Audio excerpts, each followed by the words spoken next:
Hello and welcome back to Children's Reading Cove. This is Chapter 3 of My Side of the Mountain. The manner in which I find Gribley's farm. The next day, I told Bill goodbye as I strode warm and fed onto the road. He called to me, "I'll see you tonight. The back door will be open if you want a roof over your head." I said, "Okay," but I knew I wouldn't see Bill again. I knew how to make fire, and that was my weapon. With fire, I could conquer the Catskills. I also knew how to fish and to make a fire. That was all I needed to know, I thought. 3 rides that morning took me to Delhi. Somewhere around here was great-grandfather's beech tree with the name Gribley carved on it. This much I knew from Dad's stories. By 6 o'clock, I still had not found anyone who had ever heard of the Gribleys, much less Gribley's Beach. And so I slept on the porch of a schoolhouse and ate chocolate bars for supper. It was cold and hard, but I was so tired I could have slept in a wind tunnel. At dawn, I thought real hard. Where would I find out about the Gribley's farm? Some old map, I said. Where would I find an old map? The library? Maybe. I'd try it and see. The librarian was very helpful. She was sort of young, had brown hair and brown eyes, and loved books as much as I did. The library didn't open until 10:30. I got there at 9. After I had lolled and rolled and sat on the steps for 15 or 20 minutes, the door whisked open, and this tall lady asked me to come on in and browse around until opening time.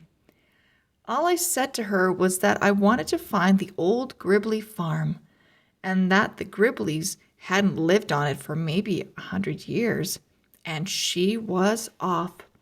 I can still hear her heels click when I think of her scattering herself around those shelves, finding me old maps, histories of the Catskills, and files of letters and deeds that must have come from attics around Delhi. Miss Turner, that was her name, found it. She found Gribley's farm in an old book of Delaware County. She worked out the roads to it and drew me maps and everything. Finally, she said, "What do you want to know for? Some school project?" "Oh, no, Miss Turner. I want to go live there." "But Sam, it is all forest and trees now. The house is probably only a foundation covered with moss." "That's just what I want. I'm going to trap animals and eat nuts and bulbs and berries and make myself a house. You see, I am Sam Gribley, and I thought I would like to live on my great-grandfather's farm." Miss Turner was the only person that believed me. She smiled, sat back in her chair, and said, "Well, I declare." The library was just opening when I gathered the notes we had made and started off. As I pushed open the door, Miss Turner leaned over and said to me, "Sam, we have some very good books on plants and trees and animals in case you get stuck." I knew what she was thinking, and so I told her I would remember that. With Miss Turner's map, I found the first stone wall that marked the farm. The old roads to it were all grown up and mostly gone, but by locating the stream at the bottom of the mountain, I was able to begin at the bridge and go north and up 1.5 miles. There, caterpillaring around boulders, coastering up ravines and down hills, was the mound of rocks that had once been great-grandfather's boundary fence. And then, do you know, I couldn't believe I was there. I sat on the old gray stones a long time, looking through the forest up that steep mountain and saying to myself, it must be Sunday afternoon, and it's raining, and Dad is trying to keep us all quiet by telling us about great-grandfather's farm, and he's telling it to so real that I can see it. And then I said, no, I'm here because I was never this hungry before. I wanted to run all the way back to the library and tell Miss Turner that I had found it, partly because she would have liked to have known, and partly because Dad had said to me as I left, if you find the place, tell someone at Delhi. I may visit you someday.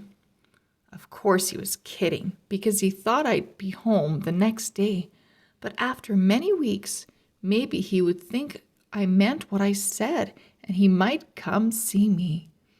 However, I was too hungry to run back. I took my hook and line and went back down the mountain to the stream. I caught a big old catfish.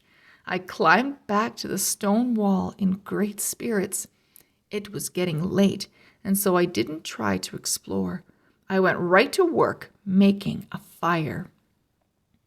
I decided that even if I didn't have enough time to cut boughs for a bed, I was going to have cooked fish and a fire to huddle around during those cold night hours.